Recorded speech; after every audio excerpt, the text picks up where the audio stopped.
எல்லோருக்கும் வணக்கம். வணக்கம் சொல்லுங்க வேகமா, இன்னும் கொஞ்சம் வேகமா, இன்னும் கொஞ்சம் வேகமா. தேங்க்யூ. பெருமதிப்பிற்கும் மரியாதைக்கும் உரிய எனது நெஞ்சமெல்லாம் நிறைந்த என் அன்பு மகன்களே, மகள்களே, சைத்தானியா அனைத்து பள்ளியிலும் படிக்கக்கூடிய மகனாக இருந்தால் தங்க மகனே, மகளாக இருந்தால் என் வீட்டு மகாலட்சுமியே, நீங்கள் நலமோடு வளமோடு இருக்க வேண்டும் என்று பெற்றோர்கள் எந்த அளவிற்கு ஆசைப்படுகின்றார்களோ அதுபோல் ஆசிரியர்களும் ஆசைப்படுகின்றார்கள். அந்த திறமை வெளிப்படக்கூடிய நாள்தான் இன்று. நானும் உங்களோடு உங்களுடைய உறவாக, உரிமையான தந்தையாக உங்களிடம் இந்த நேரத்தில் பேசப் போவது என்னவென்றால், பெற்றோர்களுடைய ஆசையை, பெற்றோர்களுடைய கனவை, பெற்றோர்களுடைய எண்ணத்தை நிறைவேற்றக்கூடிய பிள்ளைகளாக நீங்கள் கண்டிப்பாக இருப்பீர்கள். அது ஏன் என்றால், உங்கள் பெற்றோர்கள் உங்களை விரும்பிய பள்ளியில் சேர்க்கும் பொழுதே சைத்தானியா பள்ளியில் சேர்ந்து விட்டால் அது வெற்றியான பிள்ளைகளாக இருப்பார்கள் என்று நீங்கள் பிறக்கும் பொழுதே அவர்கள் உறுதி செய்து விட்டார்கள். எனவே நான் உங்களிடம் கேட்டுக்கொள்வதெல்லாம், பெற்றோர்களுக்கு ஒரு வேண்டுகோளை வைக்கின்றேன். இந்த விரைவான உலகத்தில் பிள்ளைகளை பாதுகாப்பாக பார்த்துக் கொள்ளுங்கள். பிள்ளைகளுக்கு அவருடைய நடவடிக்கையை கண்காணித்துக் கொள்ளுங்கள். தவறான நட்புகளோ, தவறான பழக்க வழக்கங்களோ, தீய எண்ணங்களோ அல்லது இப்பொழுது வேகமாக பரவி வரக்கூடிய போதை கலாச்சாரத்திற்கோ பிள்ளைகள் ஒரு காலத்திலும் இருந்துவிடக்கூடாது. இப்பொழுது நான் பெற்றோரின் உரிமையோடு காவல்துறை தமிழகத்தினுடைய தலைமையிட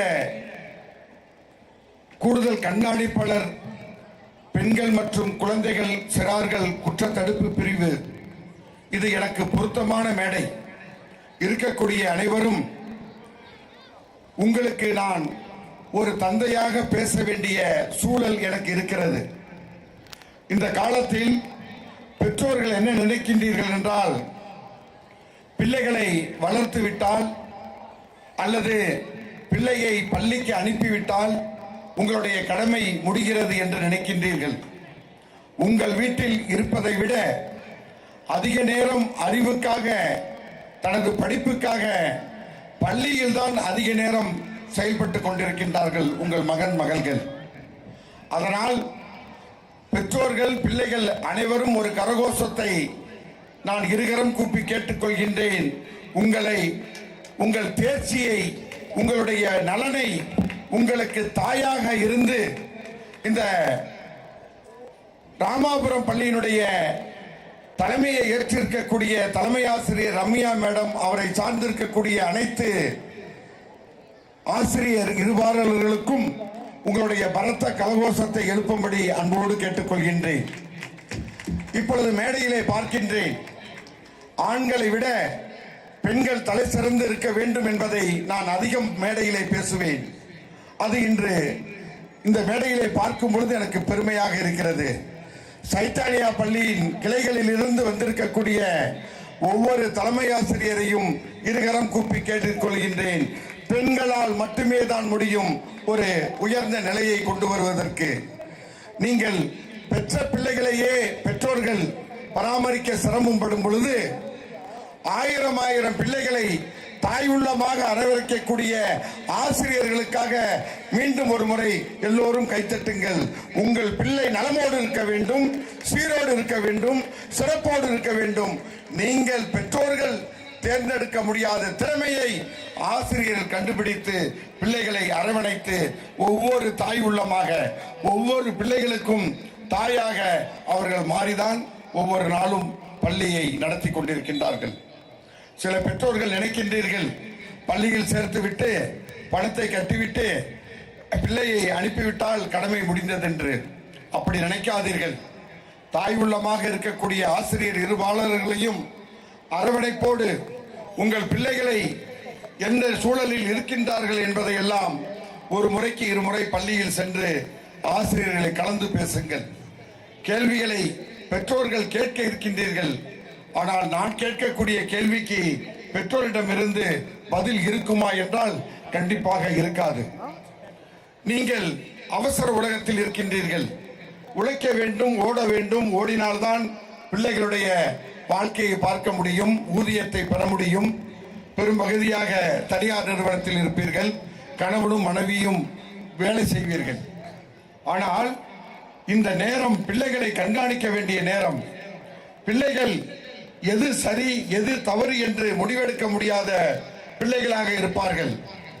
முன்காலத்தில் நாங்கள் எல்லாம் அரசு பள்ளியிலே, துவக்க பள்ளியிலே பசியை போக்குவதற்கு சத்துணவை சாப்பிட்டு வாழ்ந்தோம்.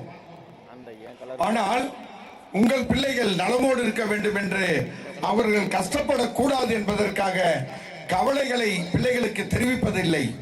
பெற்றோர்களே, உங்களை மீண்டும் ஒரு முறை உரிமையோடு கேட்டுக்கொள்கின்றேன். நீங்கள் எந்த அளவிற்கு கஷ்டப்பட்டு பிள்ளைகளை வளர்க்கின்றீர்கள் என்பதை தயவு கூர்ந்து பிள்ளைகளுக்கு உணர்த்துங்கள். இது விதைக்க வேண்டிய நேரம். இப்பொழுது விதைத்தால்தான் ஒரு குக்கிராமத்தில் ஒரு விவசாய குடும்பத்தின் மகனாக முதல் பட்டதாரியாக 90-93 நான் படித்து இந்த மாநில பதவிக்கு வந்திருக்கிறேன் என்றால் எங்கள் தாய் தந்தை 3வது படித்தவர்கள். ஆனால் இன்று இந்த சைத்தானியா பள்ளியில் நானும் நினைக்கின்றேன், என் பிள்ளைகளும் படிக்காமல் போய்விட்டார்களே, இன்னும் மகிழ்ச்சியாக இருந்திருப்பார்களே என்று.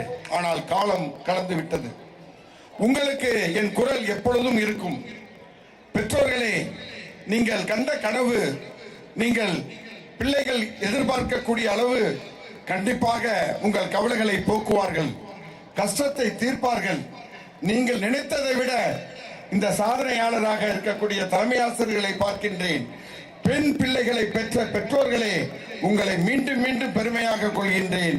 பெண் பிள்ளைகளை யாரெல்லாம் பெற்றீர்களோ உங்கள் வீட்டிலும் அது மகாலட்சுமி, செல்லும் இடத்திலும் மகாலட்சுமி. அவர்கள் உங்களை பெற்றோர்களை இறுதி காலத்தில் நிரந்தரமாக பார்த்துக் கொள்வார்கள். கவலைப்படாதீர்கள். உங்கள் கவலைகள் எல்லாம் இன்னும் சிறிது ஆண்டுகள். 12வது படிக்கின்றார்கள், 10வது படிக்கின்றார்கள், 1வது LKG படிக்கிறார்கள். பார்க்கின்றேன், இன்னும் ஆண்டுகள் மாறும், காட்சிகள் மாறும், நாட்கள் ஓடும், ஆண்டுகள் ஓடும். ஆனால் நீங்கள் கண்ட கனவை நிறைவேற்றக்கூடிய பிள்ளையாக உங்கள் பிள்ளைகளை இருக்கின்றார்களோ இல்லையோ, இந்த பள்ளி உங்களுடைய பிள்ளைகளுடைய தனித்திறமையை தேர்ந்தெடுத்து உங்கள் பிள்ளைகளை உருவாக்கி உங்கள் பிள்ளையை வெற்றியான மகளாக உங்களிடம் ஒப்படைப்பார்கள். அப்பொழுது தெரியும் உங்களுடைய பிள்ளையினுடைய அருமை. என்னை போல் ஒரு நாள் இதே மேடையில் உங்கள் பிள்ளைகள் சிறப்பு அழைப்பாளராக வரும் பொழுது என்னுடைய குரல் உங்களோடு இருக்கும். உங்கள் பிள்ளைகள் உலகம் கடந்து வெற்றி பெறுவார்கள். இதையெல்லாம் பெற்றோர்கள் கண்காணித்துக் கொண்டு மீண்டும் ஒரு முறை பெற்றோர்களுக்கு கேட்டுக்கொள்வதெல்லாம், ஆசிரியர்களை வந்து பார்த்து அவர்களுடைய மகளுடைய வளர்ச்சியை கேட்டுக்கொள்ளுங்கள். குறைகள் கூறினாலும் அதை நிறையாக ஏற்றுக்கொள்ளுங்கள். உங்களுக்காக வாழ்பவர்கள், உங்களுக்காக பாடுபடுபவர்கள், உங்கள் பிள்ளைகள் வளர்ந்தால் மட்டும் போதும் என்பதுதான் ஆசிரியர் பணி. ஆசிரியர் பணி என்பது சாதாரண பணி அல்ல. தன் பிள்ளைகளை பார்க்கின்றார்களோ இல்லையோ, தன்னை நாடி சேர்த்து வந்த ஒவ்வொரு பள்ளி தலைமை ஆசிரியர்கள் இந்த மேடையில் இருக்கின்றார்கள். உங்கள் பிள்ளைகளை அவர்கள் பிள்ளை போல் பார்த்து கொண்டிருக்கின்றார்கள். அதிக நேரத்தை அவர்களோடு செலவு செய்கின்றார்கள். உங்கள் பிள்ளைகளுடைய தனித்திறமையை நீங்கள் கண்டுபிடிப்பீர்களோ இல்லையோ, ஆசிரியர்கள் உங்கள் பிள்ளைகளினுடைய தனித்திறமையை கண்டுபிடித்து, அது விளையாட்டாக இருக்கலாம், புத்தி கூர்மையாக இருக்கலாம், அல்லது எந்தவித ஆக்டிவிட்டியாக இருக்கலாம், அவர்கள் கண்டிப்பாக உயர்ந்த நிலையை அடையும் பொழுது என்னுடைய குரல் உங்களுக்கு வெற்றியான குரலாக இருக்கும். இந்த காவல்துறையில் நான் ஏன் உங்களிடம் மீண்டும் மீண்டும் தந்தையாக பேசுகின்றேன் என்றால், இது ஏமாற்று உலகமாக இருக்கிறது. நாங்கள் தூங்கும் பொழுதெல்லாம் ஏமாற்றம் கிடையாது, எல்லாமே உண்மை. ஆனால் இப்பொழுது ஏமாற்றுவது என்பது ஒரு தொழிலாக மாறிவிட்டது. பிள்ளைகளுடைய நடவடிக்கையை ஒவ்வொரு மணி நேரமும்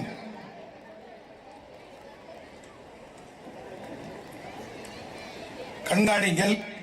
நீங்கள் இப்பொழுது கண்காணிக்கக்கூடிய அந்த நடவடிக்கைகள் தான் பிற்காலத்தில் உங்கள் பிள்ளைகள் களங்கமில்லாமல் உங்களுடைய கவலைகளை போக்கக்கூடிய பிள்ளைகளாக இருப்பார்கள். அவர்கள் உலகம் கடந்து வாழும் பொழுது என் குரல் அவர்களோடு இருக்கும். ஒரு முறை மீண்டும் இந்த நல்ல வாய்ப்பை ஏற்படுத்தி தந்த ராமாபுரம் சேத்தன்யா பள்ளி அருமை நிர்வாகிகளுக்கும் பெற்றோர்களுக்கும் அழைப்பதில் ஏற்று வருகை தந்திருக்கக்கூடிய உற்றார் உறவினர்களுக்கும் சைத்தானியா பள்ளி சார்பாக நானும் உங்களை வருக வருக என்று இருகரம் கூப்பி அழைப்பதில் ரம்யா மேடத்தோடு நானும் பங்கெடுத்துக் கொள்கின்றேன். என் அன்பு உறவுகளை, விரைவான உலகம் இருக்கும் வரை நல்ல பிள்ளைகளை நேசித்துக் கொள்ளுங்கள். பிள்ளைகளை அரவணைப்பாக பார்த்துக் கொள்ளுங்கள். அவர்களுடைய ஆறுதலான வரிகளை பேசுங்கள். ஒரு காலத்திலும் ஒரு பிள்ளையோடு ஒரு பிள்ளையை ஒப்பிட்டு பேசாதீர்கள். உங்கள் பிள்ளைகளுடைய தனித்திறமையை வளர்த்து பெற்றோர்களுக்கு சில கடமைகளை நான் சொல்லி இருக்கின்றேன். அதை தவறாமல் பார்த்துக் கொள்ளுங்கள். அப்படி ஏதேனும் இடர் என்றால் என்னுடைய அலைபேசி எண்ணை தருகின்றேன். 24 மணி நேரத்தில் என்னுடைய அலைபேசி உங்களுக்காக, உங்கள் குடும்பத்திற்காக, உங்களுடைய கவலையை போக்கக்கூடிய அலைபேசி எண்ணாக என்னுடைய எண்ணை தருகின்றேன். எப்பொழுதெல்லாம் உங்களுக்கு கவலை அல்லது எப்பொழுதெல்லாம் கஷ்டம் அல்லது எப்பொழுதெல்லாம் காவல்துறையுடைய தேவை அப்படி என்றால், உங்கள் குடும்பத்தில் ஒருவனாக, காவல்துறை அதிகாரியாக நான் பேசவில்லை, உங்கள் குடும்பத்தில் ஒருவனாக பேசுகின்றேன். ஓடோடி வந்து நிற்கக்கூடிய முதல் நபராக நான் இருப்பேன் என்பதை இந்த மேடையிலே தெரிவிப்பதில் மற்றற்ற மகிழ்ச்சி கொள்கின்றேன். என் அன்பு உறவுகளே, 98-403 88-403-268 98 403 88 268 98 403 88 268. என் அருமை உயிருக்கு நிகரான அன்பு பிள்ளைகளே, வாழ்க பல்லாண்டு, வாழ்க நூறாண்டு. பெற்றோர்கள் உடல்நலத்தில் அக்கறையோடு இருங்கள். பிள்ளைகளுக்கு அளவான பொருட்களை வாங்கி தாருங்கள். அவர்களை கற்பனை உலகத்திற்கு கொண்டு சென்று விடாதீர்கள். அலைபேசியை அளவோடு பயன்படுத்துவதை கண்காணியுங்கள். பிள்ளைகளுடைய நடவடிக்கையை கண்காணியுங்கள். பிள்ளையினுடைய செயல்கள் மாறி இருக்கிறதா என்பதை பாருங்கள்.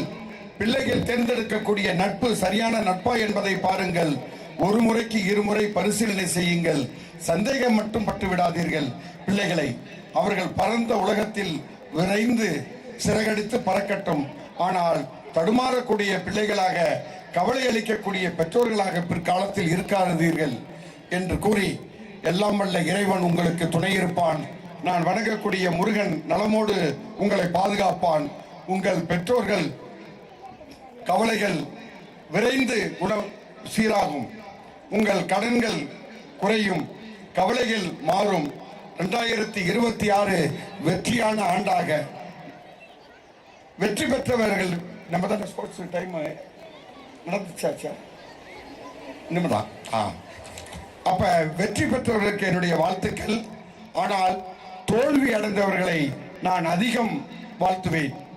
தோல்வி அடைந்ததனால்தான் நான் இன்று இந்த சிறப்பு அழைப்பாளராக நான் மேடையில் இருக்கின்றேன். தோல்வியை எதிர்கொள்ளுங்கள், தோல்வியை தாங்கிக் கொள்ளுங்கள், தோல்வியை அதிகம் நேசியுங்கள். ஏனென்றால் தோல்வியை யாரெல்லாம் எதிர்கொள்கின்றீர்களோ உங்களுக்கு ஒரு நாள் வெற்றி கதவு கண்டிப்பாக திறந்திருக்கும். எனவே தோல்வியை கண்டு துவளாதீர்கள். இப்போ ஒவ்வொரு பிள்ளைகளாம் பார்க்குறேன், பெற்றவங்கள ஒரு பர்கர் வாங்கிட்டு வரலன்னா ஓடி போய் ரூம்ல கதவை சாத்திக்கிறாங்க. அது என்ன பழக்கம்? ஆனா எங்களெல்லாம், நாங்க எங்க அப்பா அம்மாவுக்கு 7 பிள்ளைங்க, 25 காசு வாங்குறதுக்குள்ள மிதின்னு மிதிப்பாங்க, அடின்னு அடிப்பாங்க. அப்ப அழுதுகிட்டே ஓடுவோம். ஆனா இப்ப பிள்ளைங்கள் எல்லாம் நீங்க வறுமை கஷ்டம் என்ன என்பதை சொல்லி வளர்க்காமல் இருக்கின்றீர்கள். என் பெற்றோர்களே, உங்களுடைய குரலாக நான் பேசி இருக்கின்றேன். என்னுடைய அலைபேசியை வைத்துக் கொள்ளுங்கள். எப்பொழுதெல்லாம் உங்களுக்கு காவல்துறை வழிகாட்டியாக இருக்க வேண்டும். உங்கள் பிள்ளைகள் மீது ஏதேனும் கவலைகள், கஷ்டங்கள் அல்லது வேலை வாய்ப்புகள் எதாக இருந்தாலும் என்னிடம் பேசுங்கள். அதுக்காக இந்த விவேக் படத்துல ஒன்று சொல்லுவாங்க பாருங்க, அது மாதிரி ராத்திரி 10 மணிக்கு ஃபோன் அடிச்சு, சார் நீங்க ஸ்ரீகாந்தா இல்ல லாடு ரவக்கு ஸ்ரீகாந்தான்னு கேட்டுறாதீங்க. உங்களுக்கு எப்பொழுதெல்லாம் தடுமாற்றம், எப்பொழுதெல்லாம் எங்களுடைய உதவி தேவை. ஏனென்றால் காவல்துறை என்பது உங்களை காக்கக்கூடியது. ஏதேனும் ஒருவர் செய்யக்கூடிய சிறு தவறுகள் எங்களை போன்ற உத்தமர்களுடைய பெயர் மறைந்து விடுகிறது. ஆனால் உங்களோடு நாங்கள் பயணிக்கின்றோம். உங்கள் பிள்ளைகளுக்கு நானும் தந்தையாக இருக்கின்றேன். எதிர்புறத்தில் இருக்கக்கூடிய குடும்பத்தினுடைய மகாலட்சுமிகள், இவர்களை நான் மகாலட்சுமி மகாலட்சுமி என்றே கூற வேண்டும். ஏனென்றால் அவர்கள் உங்கள் பிள்ளையை வளர்க்கக்கூடிய சிறந்த தாயாக, ஆசிரியராக இருக்கின்றார்கள். இன்றைய உங்களுடைய பிள்ளைகளுடைய தனித்திறமையை இந்த மைதானத்தில் ஓட்டமாக இருக்கட்டும், long jump, high jump, 100 metre, 400, 1000 feet எதாக இருக்கட்டும், இன்றைய கதாநாயகனாக இருக்கக்கூடிய உடற்கல்வி ஆசிரியர்கள் அவர்களுக்கு, அவருடைய பெற்றோருக்கும் இந்த நேரத்தில் நன்றி தெரிவித்து விழாவை துவங்குவதிலும் என்னை சிறப்பு அழைப்பாளராக அழைத்ததற்கும், இன்னும் அதிகமாக பேசலாம், வெயில் நேரம், உங்களோடு பள்ளியில் கலந்து கொள்கின்றேன், என்னை எப்பொழுதெல்லாம் தேவை என்றாலும் அழையுங்கள் அழையுங்கள் என்று கூறி, எல்லாம் வல்ல முருகன் உங்களுக்கு துணையாக இருந்து பெற்றோர்களுடைய கவலைகளை போக்கி பிள்ளைகளை வாழாங்கு வாழ வைக்க வேண்டுகிறேன். விடைபெறுகிறேன். நன்றி, வணக்கம். Thank you, sir. That was truly inspiring. Your